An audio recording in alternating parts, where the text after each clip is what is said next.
How is it going, everyone? I am finally back from Yonkers, New York and Philadelphia because I had to go do a lot of work, just a lot of work. For those who are new here and aren't really aware of my other channel, I do have a channel where I talk about politics and things that I think are important to me. So in lieu of that, I went up to Yonkers, New York in order to go canvass and try to do some good in the world. Unfortunately, the attempt did not end up working out as intended, but as I tried to say on a panel while I was up there, if you lose, you simply try again and again and again, and you get better at it every single time.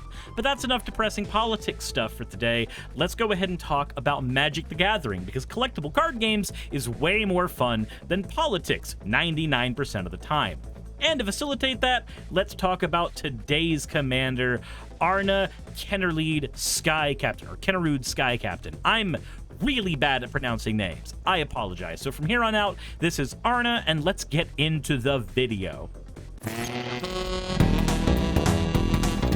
Arna is a 5-mana commander costing Esper and 2, and while ostensibly this is a lifelinking, flying human knight, we're going to be running this instead as an artifacts commander, because the effect this creature comes with, aside from a really nifty ward that makes people discard cards to interact with our commander, is if a modified creature attacks any of our opponents, then we double each counter that is on it. And then if there's a non-token permanent attached to that card, we create a token copy of that permanent as well attached to that creature. Now, there's some absolutely bonkers things we can do with a commander like this, and if you've been a fan of my channel for a while, you already know the direction I'm going to try to take a commander like this in. I, in Modern, play Hardened Scales a lot, so we are going to be building a Hardened Scales modular style deck, but this time in Esper, which is going to make things a lot more interesting. Also, effectively having a doubling season or a branching evolution on attack for our commander is going to make this a very fun deck to play around with. So let's get into the core strategy. If you don't know what a modular creature looks like, then here's a primer. They always have somewhere between 0 and 1 power and toughness, and they always have this modular ability. What this means is if they come onto the board, a static triggered ability will happen, where they gain a number of 1/1 counters equal to the modular number. In this case, modular 1 means it will gain a 1/1 counter when it touches the board. The spice, though, is that when any creature with modular dies, it will transfer its counters over to any other artifact creature. Now, this means we get to do all kinds of silly things, like sacrificing our creatures to make other creatures bigger, or in our case, we're going to do some fun stuff like transforming our commander into an artifact so that it can gain all of the counters that our modular creatures will have. And note, every turn our modular creatures are on the board, they will be getting huger and just larger and larger to the point where it's going to be absurd how much damage they're going to be hitting people for. And then when people kill them, we're just going to throw those counters onto another creature, meaning outside of a full-on board wipe, our board will always remain very dangerously relevant. Now, to make use of this very powerful effect, we are going to need a lot of creatures that are either modular or have 1/1 counters as part of their design. These are going to be what I'll lovingly call our modular brigade. And we got 15 of these creatures. Many of them, in fact, most of them, are modular creatures, but some of them aren't, but I'll get into the reasons why we're running each of them as we go through. Beginning with the one I started with, Arcbound Javelier, we can remove X 1/1 counters from it to deal X damage to any attacking or blocking creature. This gives us some removal attached to one of our modular creatures, and of course it's a 1-mana creature, so we're going to be able to drop this on the board early and then keep on doubling its counters as the game goes on.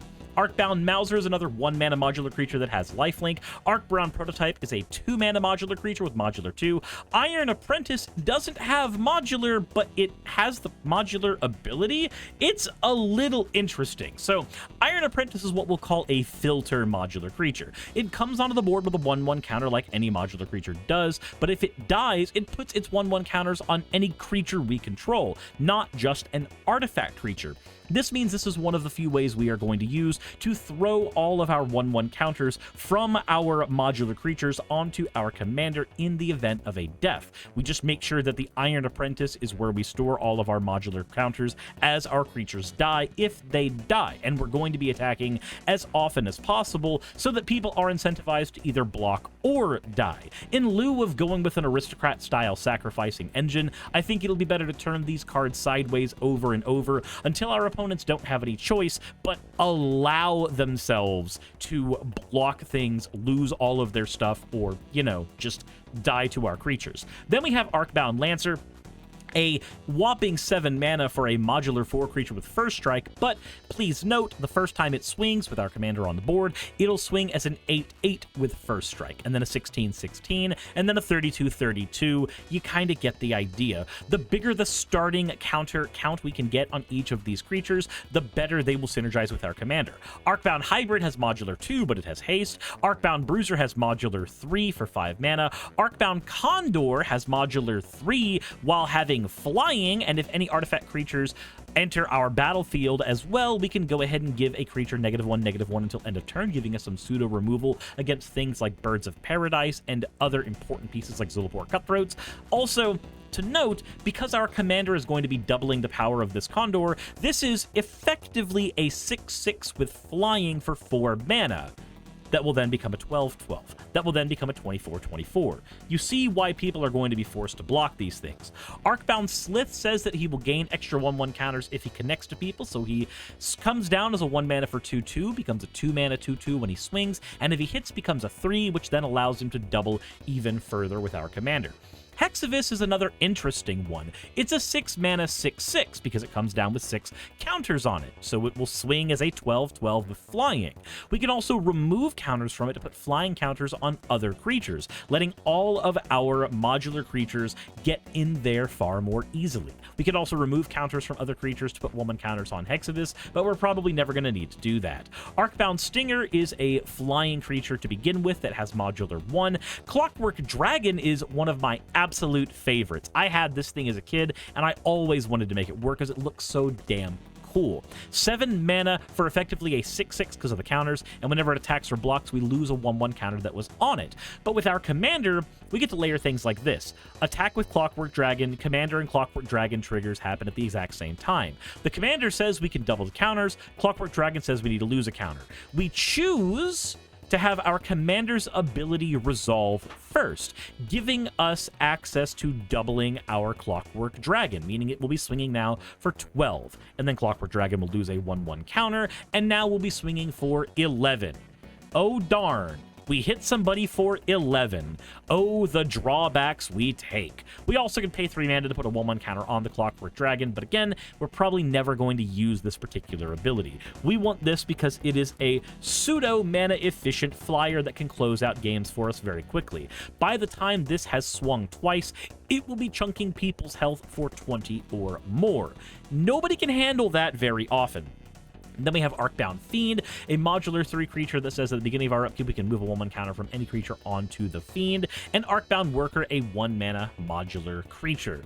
And finally, we have Threefold Thunderhulk. It comes down with 3 1/1 counters, and then whenever it enters the battlefield or attacks, we create a number of 1/1 gnomes equal to its power. Again, like with the Clockwork Dragon, we're going to be layering it so that our commander resolves first, meaning Threefold Thunderhulk will see itself as having 6 power and generate 6 gnomes, then 12 gnomes, then 24 gnomes, meaning that we will both be going tall with the Threefold Thunderhulk and also be going very, very wide.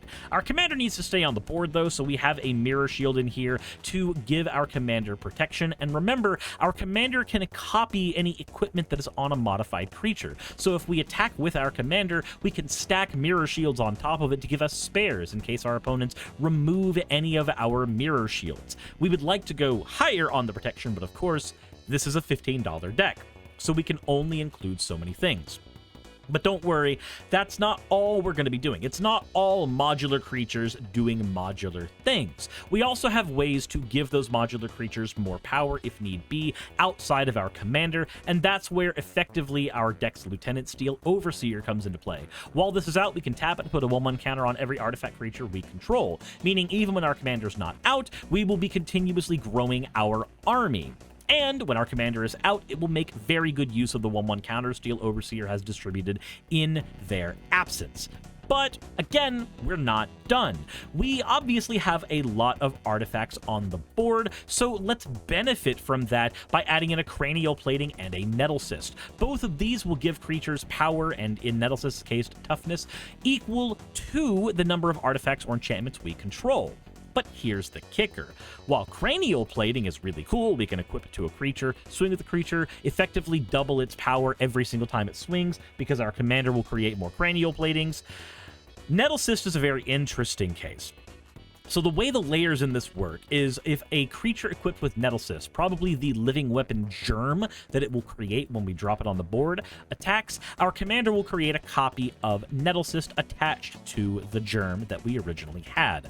However, we then have to let Nettle Cyst's abilities resolve, where it will create its own germ and then detach from our germ and attach to the new germ, meaning every time our Nettle Cyst swings, it will generate another modified creature, attacking for more and higher every time, while also increasing the artifact count on our board. So if we have 3 artifacts on the board and Nettle Cyst swings for 3, it will hit for 4 because another modified creature touches the board. Then next turn, we will be swinging with 2 4/4 Nettle Cysts that will generate 2 more Nettle Cysts, meaning our Nettle Cysts will now be swinging for 6. And then the next turn, we will have 4 8 Nettle Cysts swinging. You see how this gets out of hand. But don't worry, Living Weapon is not the only way we are going to be winning. We are going to be winning with our modular creatures, like I said. But what if you wanted to win with more living weapons? What if the idea of a living weapon that creates a creature that will always be a modified creature, because that's how they are made, so you will be able to double them every time they swing, appeals to you?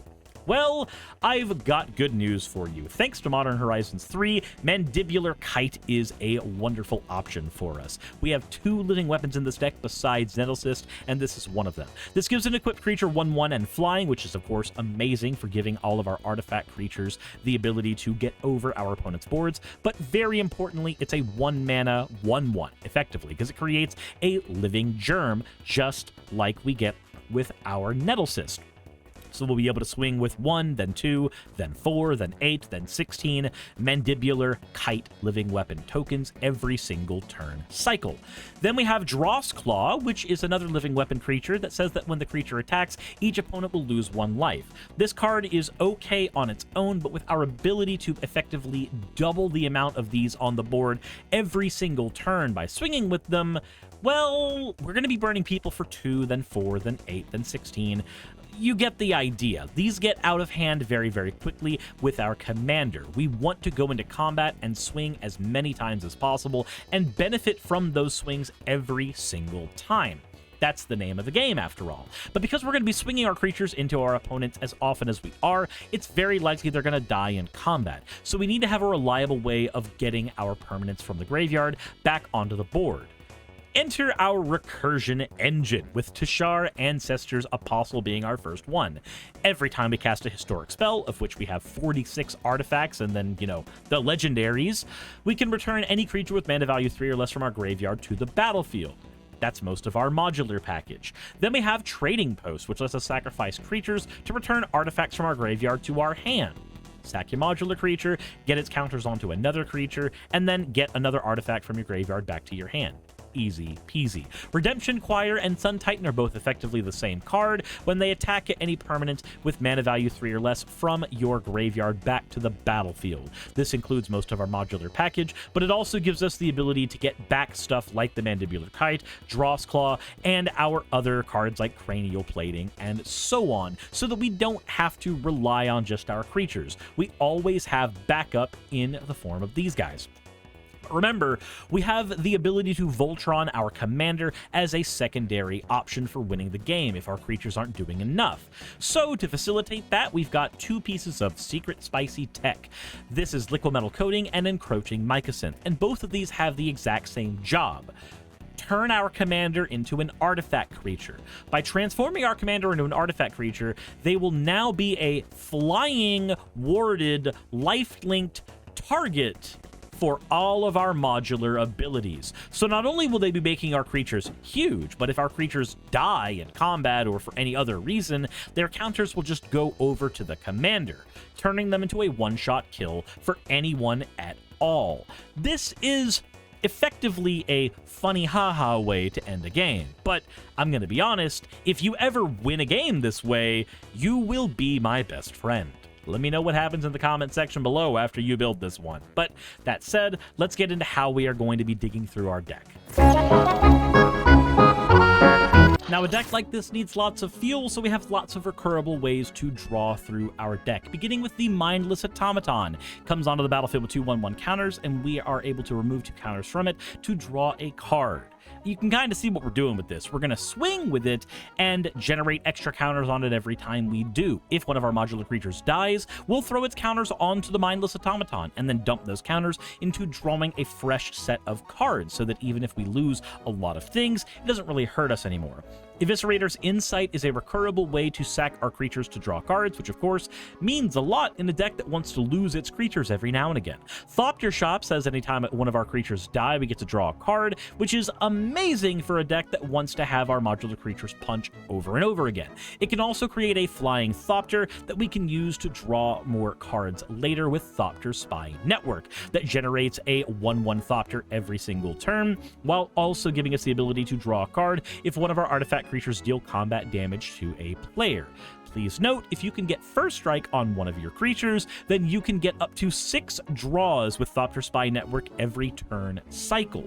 Also, Reconnaissance Mission is in the deck, so anytime one of our creatures boops a person in the face, we get to draw a card. Binding to Thassa is doing the same for us. Mystic Forge, let's look at the top card of our library at any point and cast artifact and colorless spells from the top of it. We also have Lasheel Clockwork Scholar in here. We can prevent all damage that would be dealt to any of our artifact creatures as they attack, keeping them on the board safe to wreak havoc on people. And if one or more of our artifact creatures enter the battlefield under our control, we get to draw a card. It's a mentor of the meek for artifacts. Research Thief will say that anytime one of our artifacts deal combat damage to a player, we get to draw a card, and it's got flash and flying, so we can come down and suck up counters if a creature dies, while also being able to block a creature in the air if it needs to, or come down to surprise somebody. We swing with a board full of modified creatures, and our opponents decide not to block because it doesn't matter, and then we flash this down, and suddenly we're drawing a new clutch of cards. Then we have Glimmer Lens, another living weapon in the deck, that says anytime the equipped creature and at least one other creature attack, we get to draw a card. So with our commander, we make another version of this, and then we draw 2 cards, and then 4 cards, and then 8 cards. And again, you see where we're going with this. Anything with living weapon or 4 Mirrodin is absolutely bonkers busted in our deck, especially if we can attach draw power to it. But drawing cards only means a lot if we are able to stop our opponents from winning the game before we win the game. So let's go ahead and talk about how we're going to be cucking people. It's very important when playing Magic the Gathering to stop your opponents from winning the game, because it's very important for you to win the game, because your ego relies on it. You need it. After all, that's why you're watching a video on how to build a certain deck in Magic the Gathering, because you want to play the deck and win with the deck. So, let's start with Obscura Charm. This is an Esper card that is an instant. We can return a multicolored permanent card with mana value 3 or less from our graveyard to the battlefield tapped, or we can counter an instant or sorcery spell, or we can destroy a creature or planeswalker with mana value 3 or less. Pretty simple, does a lot of fun stuff. Then we have Meteor Golem, because, of course, we have Meteor Golem. Meteor Golem drops onto the board, blows up any non-land permanent an opponent controls. Very simple, very easy. He's also an artifact, so he can hold all of the 1/1 counters from our modular creatures. So you, too, can live the dream of punching somebody in the goddamn face with a Meteor Golem for game. Then we have Negate, countering any non-creature spell, 3-bin Charm, and absolutely busted instant that we got recently from MH3. Deal damage equal to twice the number of creatures we control to target creature, or blow up an enchantment, or exile any number of graveyards. Nothing to say here, it's just perfect. Stoic Rebuttal has Metalcraft. It costs 1 less to cast if we have 3 or more artifact spells. Otherwise, it's just a counter spell. It's a cancel that glows up into a counter spell if we have artifacts, which we will. Soul Manipulation can counter a creature spell and then return a creature from our graveyard to our hand. Utter End can exile any non-land permanent. Launch Mishap can counter a creature or a planeswalker spell and then give us a Thopter that we can use to store more of our 1/1 counters. Dalek Drone has flying and menace and is an artifact creature while also blowing up creatures whenever it touches the board. Steel Hellkite is a flying artifact that can hold our modular counters while also being able to blow up any number of non-land permanents that share a mana value on the opponent's board that it punches. Despark can exile any permanent with mana value 4 or greater, and Generous Gift can blow up any permanent at all, and then give somebody a 3/3 green elephant token in exchange. And we also have a singular board wipe, because I wasn't able to find room for more than that, in Austere Command, letting us choose 2 modes, either blowing up all artifacts, enchantments, all creatures with mana value 3 or less, or all creatures with mana value 4 or greater. Pick the ones that work best for you, and have at it wiping people's boards away. Now let's get into how we're going to ramp into big spells. Anytime you have a 5-mana commander, you want to have a very decent ramp engine so you can get to that commander and manage to actually, play the game of Magic the Gathering. To facilitate this, we have a 14-card ramp package beginning with the Diamond Cycle, Marble Sky, and Charcoal Diamond. Then a Wayfarer's Bauble, because we can sack it and get a land from our deck to the battlefield. A Mere Convert, because we can pay 2 life and get a mana of any color. It also has Toxic, which makes people feel all kinds of squiggly. And then we have a Command Sphere, a recurable card because of our Recursion engine that we can sacrifice to draw a card if we need to, but otherwise it's going to let us just get a mana of any color. Arcane Signet does the same thing, but for 2 mana. Foundry Inspector will drop the cost of all of our artifacts by 1, which of course, like I said, we have 46 of them. Starnheim Courser can drop that cost even further. Ornithopter of Paradise is just it's a Birds of Paradise, but an artifact. It also makes another good holder for modular counters. And then we have Mind Stone, a 2-mana artifact that gives us mana while also being able to sack itself to draw cards later. Hedron Archive, which can sacrifice itself for 2 cards later. It's just Mind Stone, but glued with another Mind Stone. Then we have Honored Heirloom, which we can use to exile a card from a player's graveyard anytime we need to. Rainbow Rock goes in almost every deck, and it's super fun to just stop somebody's reanimation spell by getting rid of their card with a mana rock. But that's not the only mana rock that can get rid of people's graveyards. We also have Stone Speaker Crystal. This is a Hedron Archive, effectively. 4 mana for a 2-mana artifact. However, this also lets us pay 2 and tap it to sacrifice it and exile any number of graveyards and then draw a card. Any number of graveyards. I don't see this in people's decks ever, and I don't understand why. It's a mana rock that can get rid of any number of players' graveyards. I even overlooked it. We shouldn't overlook this card. This is fantastic. This is absolutely bonkers amazing. But, that's not all. We can't just talk about ramping. We also have to talk about how we are going to be getting cards on the board, which is going to require a lot of lands. We got 35 lands in the deck. I'd like to run more, honestly, but I think we'll be able to get away with this. 7 of each basic land, and then in the dual lands category, we have Sunken Hollow, Prairie Stream, and Skyclad Expanse, since they all can come into play untapped. We have 6 fetching lands, Terramorphic Expanse, Shire Terrace, Promising Vein, Esper Panorama, Evolving Wilds, and of course, MH3's new Contaminated Landscapes. I love these things. They're cheaper than Panoramas, and they do the exact same job, if not a billion times better. In Omni lands, we have Command Tower, Exotic Orchard, and Aspire of Industry, because it can give us mana for artifacts of any color that we need. It's got a bunch of reprints lately, too. It's really affordable. Then we have Buried Ruin as a utility land, letting us get artifacts from our graveyard to our hand, and Pit of Offerings, which allows us to exile 3 cards from a graveyard when it touches the board. It's a Bajuka Bog at home. But that's not everything. That's all of the lands. But what would you say if you had a little more time and money and you wanted to upgrade this deck a bit further? Well, let's talk about that. Now, a quick aside, when I talk about upgrades for a deck, this doesn't necessarily mean these are strictly better cards than everything in the deck. These are just options you can use at any price point whatsoever that can take the deck in a variety of directions. This is effectively a version of EDH Rec in a YouTube video. The entire goal is to give you some ideas to springboard off of. That's basically it. I know that a lot of people have asked in the comments, like, what cards would you remove for the upgrades? And the answer is, it's all vibes. It is all vibes. Just pick what you don't like in the deck and swap it for something you do. But that said, let's get into the first one. I would go for Blade of Shared Souls. If you took the deck in a more modified creature direction and further away from the modular direction, Blade of Shared Souls would give us an infinitely doubling clone ability that our commander would have access to. It doesn't work with our modular ability, unfortunately, because once we make a creature a copy of a modular creature, it just becomes a 0/0 because it doesn't come into board as a modular creature, thereby gaining its static abilities. Then we have Sharding Sphinx, which can give us Thopters for every time our modular creatures punch people. Cloudsteel Kieran, which gives us a we can't lose the game clause.